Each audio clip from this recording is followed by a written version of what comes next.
بسم اللہ الرحمن الرحیم یا ایہا الذین آمنوا کتب علیکم الصیام کما کتب علی الذین من قبلکم لعلکم تتقون۔ ترجمہ: اے لوگو جو ایمان لائے ہو، تم پر روزے فرض کر دیے گئے جس طرح تم سے پہلے انبیاء کے پیرووں پر فرض کیے گئے تھے، اس سے توقع ہے کہ تم میں تقوی کی صفت پیدا ہوگی۔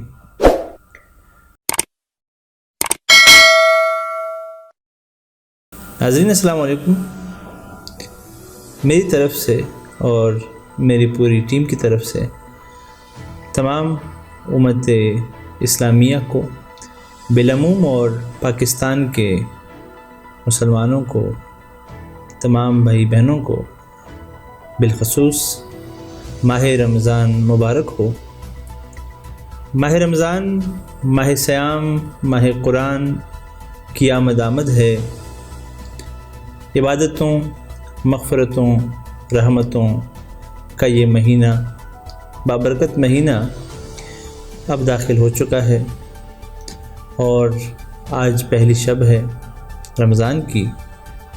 تو مبارکباد کے ساتھ ساتھ اس مہینے کی نعمتوں کو سمیٹنے کا کوئی بھی موقع ضائع نہ کیجیے، کیونکہ ایک پل بہت قیمتی ہے جس میں ہم قرآن کی تلاوت کریں، اور قرآن کی تلاوت کے ساتھ اگر ترجمہ پڑھ سکتے ہیں تو وہ پڑھیں، تاکہ ہم مفاہیم قرآن کو سمجھ سکیں۔ اور اس کے ساتھ ساتھ عبادات جتنی کثیر تعداد میں ہم کر سکتے ہیں وہ ہم کریں، کیونکہ جو نیکی عام دنوں میں ملتی ہے، رمضان میں ان نوافل، ان عبادات کی جو نیکیاں ہیں وہ کئی گنا بڑھ جاتی ہیں۔ تو انشاءاللہ اللہ ہمیں توفیق دے کہ ہم ماہ رمضان کو اسی طرح سے استقبال کریں، اہتمام کریں کہ جیسے اس کا حق ہے۔ پروگرام کا آغاز بھی باقاعدہ میں نے رمضان کے پیغام کے ساتھ کر لیا ہے۔ کچھ اہم خبریں آپ سے شیئر کرنی ہیں پاکستان کی، جس میں سب سے پہلے احساس راشن پروگرام کے حوالے سے بات کرنا چاہوں گا۔ پاکستان گورنمنٹ نے احساس ایمرجنسی کیش متعارف کرایا، اور اب احساس راشن کرونا کے حوالے سے جو ملک کے اندر لاک ڈاؤن کی صورتحال ہے، اور پوری دنیا کے اندر بالخصوص مسئلہ ہے جو یہ صدی کا سب سے بڑا مسئلہ، تو جو دہاڑی دار طبقہ ہے وہ آلریڈی مشکلات کا شکار ہے۔ تو حکومت پاکستان نے ایمرجنسی کیش کا جو پروگرام متعارف کرایا تھا، اس میں تقریباً اب تک 69-70 ارب روپے جو ہے وہ ڈسبرس ہو چکے ہیں، یعنی کہ وہ لوگوں کو مل چکے ہیں۔ پہلے مرحلے میں جو دینے تھے انہوں نے وہ دیے جا چکے ہیں۔ تو ابھی یہ ایک اچھا انیشیٹو لیا ہے کہ اگر آپ احساس راشن پروگرام کے اندر بھی اپنے آپ کو رجسٹر کرنا چاہتے ہیں، تو یہ راشن حکومت تو نہیں دیتی، لیکن آپ کا جو ڈیٹا ہے وہ رفاہی جو فلاحی ادارے ہیں پاکستان کے اندر جو کام کرتے ہیں، جس میں بڑے نام سیلانی ہے، باقی بھی فاؤنڈیشنز ہیں کافی سارے، تو حکومت پاکستان یہ کرے گی کہ آپ کا جو ڈیٹا ہے وہ آپ کے قریب جو بھی رفاہی ادارہ ہے اس کو لسٹیں وہ دے دیں گے، تو وہ آپ سے کانٹیکٹ کر کے راشن آپ کو مل جائے گا۔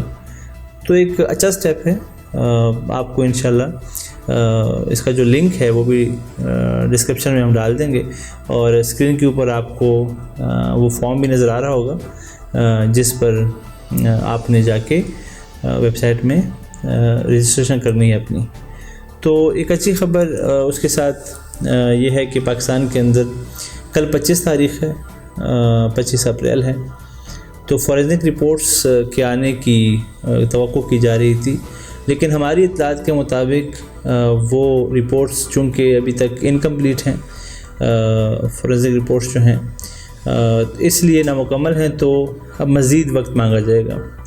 اور FIA کے ساتھ ساتھ PM صاحب نے انٹیلیجنس جو ہمارا سب سے بڑا ادارہ ہے ISI، اس کو بھی پہلے بھی آلریڈی ممبرز اس کے تھے اس کمیٹی کے اندر انکوائری، لیکن ہیڈ ان کو DG FIA کر رہے تھے واجد ضیاء صاحب. تو اب زیادہ فعال انہوں نے ISI کو کر لیا تھا اور ابھی فعال ہے اس میں، اس کیس میں. تو فورینسک رپورٹس کے آنے کا کوئی ابھی چانس نظر نہیں آ رہا ہماری اطلاعات کے مطابق. لیکن اگر آ بھی جائے، ہم پہلے بھی اس پہ بات کر چکے ہیں کہ پاکستان کا جو نظام ہے اس کے آرکیٹیکچرل ایسے فالٹس ہیں، فالٹی نظام ہے کہ آپ جو بڑے مافیا ہیں وہ اس نظام کے اندر نہیں پس سکتے، کیونکہ وہ خود نظام کو بنانے والے لوگ ہیں، یا جو بنانے والے لوگ ہیں ان کے وہ کارندہ لوگ ہیں. تو اس لیے ان لوگوں کے اوپر ہاتھ ڈالنا بہت مشکل کام ہے. اسی طریقے سے ایک اور خبر اپوزیشن کے حوالے سے ہے، شہباز شریف صاحب کے حوالے سے، کہ نیب نے ان کو دوبارہ سے بلایا تھا، وہ نہیں آئے، اور پھر 4 یا 5 مئی کو دوبارہ بھی ان کو بلایا ہوا ہے. تو بیسیکلی جو یہ سارا چل رہا ہے نیب کا، اور یہ جو انکوائریز چل رہی ہیں، IPPs کی رپورٹ بھی آئی ہوئی ہے، اور اس کے اندر تو بہت بڑے انکشافات ہوئے کہ جی 48 ارب روپے پاکستانی جو قومی خزانہ ہے، وہ ہماری عوام کے جو پیسے ہیں وہ ان کمپنیز کو دیے گئے ہیں. انڈیپینڈنٹ پاور پلانٹس IPPs جسے کہتے ہیں، ان کے اندر پرائیویٹلی جو کمپنیز کام کرتی ہیں بجلی بنا کے وابڈا کو بیچتی ہیں. وہ یونٹ بہت مہنگا بیچا ہے انہوں نے، اور باقی بھی مراحت اس طرح لیے ہیں کہ سبسڈی وغیرہ، کہ 4800 ارب زائد رقم ان کو ادا ہو چکی ہے. تو یہ ساری جو کہانی ہے رپورٹس کی، یہ کھل تو جائے گی، لیکن وہی بات میں دوبارہ دہرا رہا ہوں کہ جو چاہے IPPs ہوں، یا چاہے شوگر مافیا ہو، یا گندم کا مافیا ہو، ذخیرہ اندوز ہوں، ان کو پکڑنے کا کیونکہ نظام نہیں ہے، گورننس نہیں ہے ہمارے ملک میں، تو پکڑنا بہت مشکل ہے. لیکن پھر بھی حکومت اگر کسی سطح پر یہ اظہار بھی کر رہی ہے، ارادہ بھی کر رہی ہے، تو یہ بہت خوشائند بات ہے. کیونکہ حکومت بنانے والے لوگ جب خود ذخیرہ اندوز ہوں، اور وہ خود یہ آ کر کہتے ہوں کہ خان صاحب کو ہم نے ہی بنایا ہے وزیر اعظم، اور وزیر اعظم صاحب اس کی نفی بھی نہ کر سکتے ہوں، کیونکہ حقیقت ہے، حقیقت چھپ نہیں سکتی، تو پھر ایسے نظام میں، ایسی حکومت میں ایسی جو انکوائریز ہیں وہ کارآمد ثابت نہیں ہوتی، اور کسی بڑی تبدیلی کی توقع رکھنا وہ بیوقوفی ہوگی. اللہ کرے کہ ہماری عوام کا بھی کوئی مداوع ہو، لیکن یہ خلیج جو عوام اور خواص کا موجود ہے، یہ کسی طریقے سے کم ہو. نیک تمنائیں، نیک دعائیں پوری قوم کے لیے ہر وقت رہتی ہیں، لیکن اب بالخصوص رمضان کے مہینے میں، اور ہم آپ سے بھی التماس کرتے ہیں کہ ہمیں اپنی خصوصی دعاؤں میں یاد رکھیے گا. انشاءاللہ ہم آپ کے ساتھ مزید گفتگو کے ساتھ، مزید خبروں کے ساتھ حاضر ہوتے رہیں گے. اب تک پروگرام میں اتنا ہی. اگلے پروگرام تک کے لیے اپنے میزبان سے شہباز کو اجازت دیجیے. اللہ آپ کا حامی و ناصر ہو. اللہ حافظ. شکریہ.